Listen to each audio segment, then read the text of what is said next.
Vote পরবর্তী প্রতিহিংসার ছবি এবার দুর্গাপুরে। বর্ধমান দুর্গাপুর লোকসভা কেন্দ্রের ভোটের দিন সিপিএমের 2 পোলিং এজেন্ট হওয়ার অপরাধে তাদেরকে নিশানা শাসকের।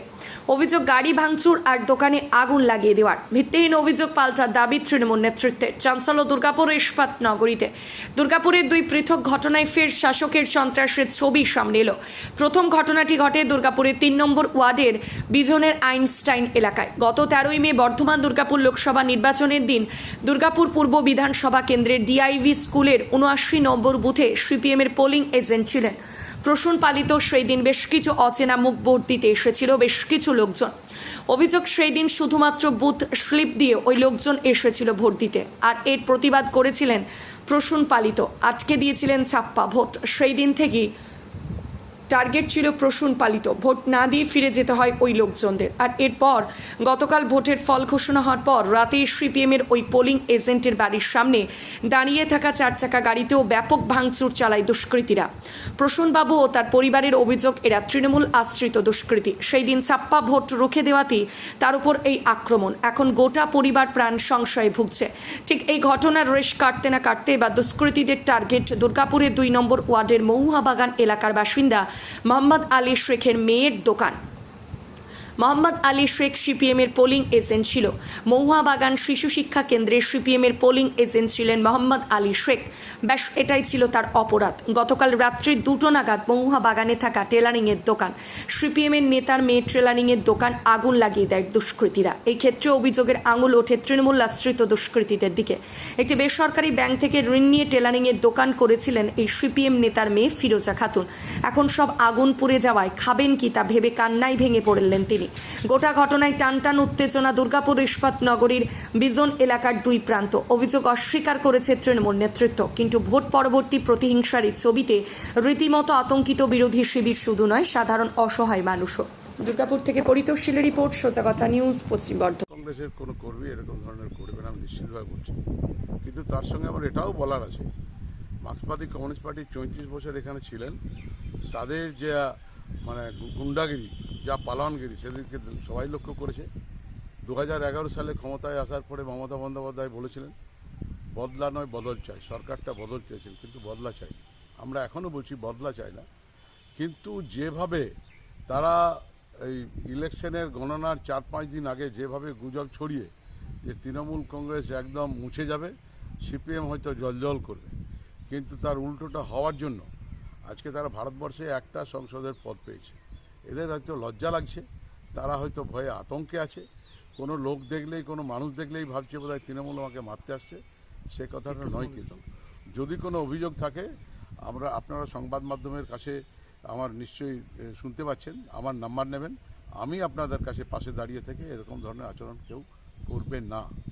তো দয়া করে আপনারা যেভাবে কুৎসা ছড়িয়েছেন, তার জন্য আপনাদের নিজে থেকে চুপ থাকা উচিত, কারণ আপনারা তো বিজেপির পক্ষ হয়ে করেছেন।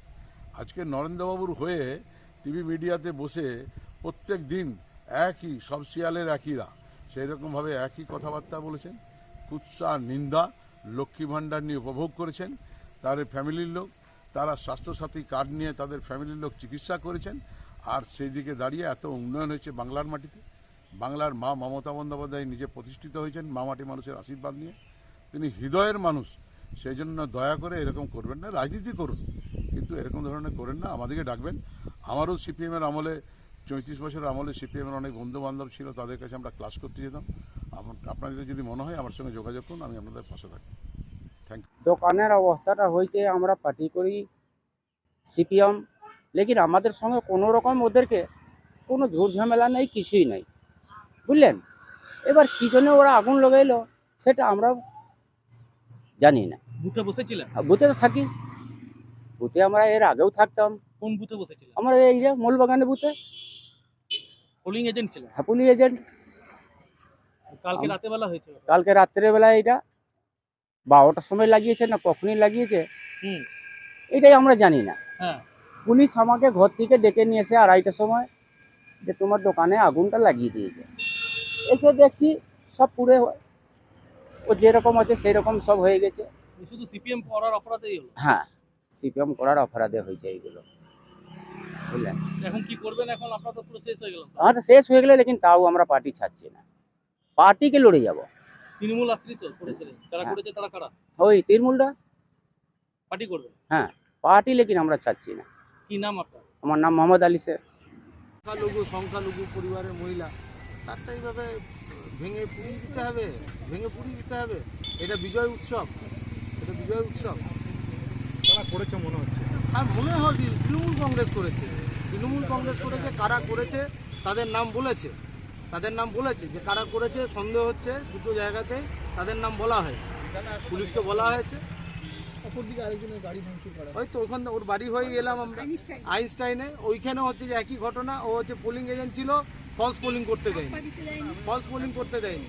তারপর থেকে ডেট দিচ্ছিল, তার গাড়ি পুরো হচ্ছে যে ভেঙে কি বলবো। পুলিশকে জানাচ্ছেন? পুলিশকে তো আমরা সাথে সাথে জানিয়েছি, জানানোর পর পুলিশ এসেছিল এবং এবার নির্দিষ্ট অভিযোগও দায়ের হচ্ছে। এই আমরা এখান থেকে গিয়ে আমাদের কর্মী যারা আছে তারা যাবে, সব হচ্ছে নির্দিষ্ট অভিযোগ দায়ের করবে। কি বার্তা দেবেন তৃণমূলকে? তৃণমূলকে বার্তা, আমার বার্তাতে ওদের কি আসে যায় না, প্রতিরোধ কি হবে? আমার বার্তাতে কিছু আসে যায় না। যে আমি বলবো যে হচ্ছে যে সংখ্যালঘু একজন মহিলা, গরিব মহিলা, সে টেলারিং করে বেঁচে থাকার স্বপ্ন দেখেছে। তার বিজয় উল্লাসের মধ্যে দিয়ে তার স্বপ্নটাকে কেড়ে নিতে হবে।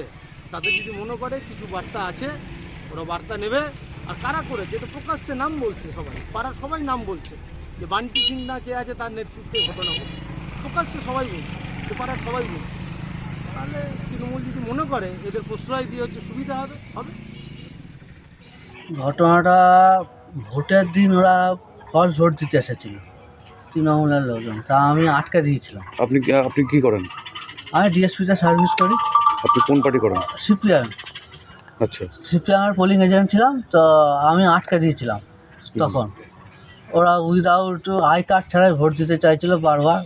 আমি 4-5 বার ঢোকার চেষ্টা করেছি, 4-5 বারই আটকেছি। এবং তারপর থেকে ওরা কন্টিনিউ আমাকে থ্রেট করে যাচ্ছিলো বুথের ভেতরেই।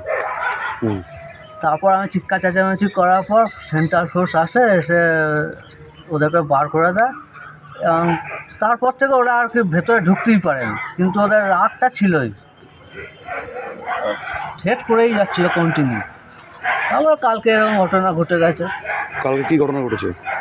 কালকে 12টা একটু পরে এরকম হঠাৎ করে একটা আওয়াজ হলো, আর একটা বাইক স্টার্ট দিল। এবং বাইকটা স্টার্ট দেওয়াতে আমার সন্দেহ যে বাইক রাস্তা দিয়ে বেরিয়ে যাচ্ছে এক জিনিস, কিন্তু স্টার্ট দিল তার একটা আওয়াজ। তো আমি তখনই বেরোলাম, বেরিয়ে তখন দেখছি এরকম গাড়ির কাঁচটা ভেঙে দিয়ে চলে গেছে, আর বড় বোল্ডার ছুটেছে। আমি কাউকে দেখতে পাইনি ওইটাই। কি সন্দেহ করছেন কারা করেছে? সন্দেহ তো যাদের সঙ্গে আমার ঝামেলা হয়েছিল ভোটের দিন, আমি তাদেরকেই করছি। তৃণমূলের? নাহলে হঠাৎ করে এত বছর এই গাড়িটা এখানেই থাকে, কেউ ভাঙেও না, কিছুই না, হঠাৎ করে কেন এই ঘটনা ঘটলো? এবং কালকে রেজাল্ট বেরোনোর পরেই হলো। কি নাম আপনার? প্রসূন পালিত।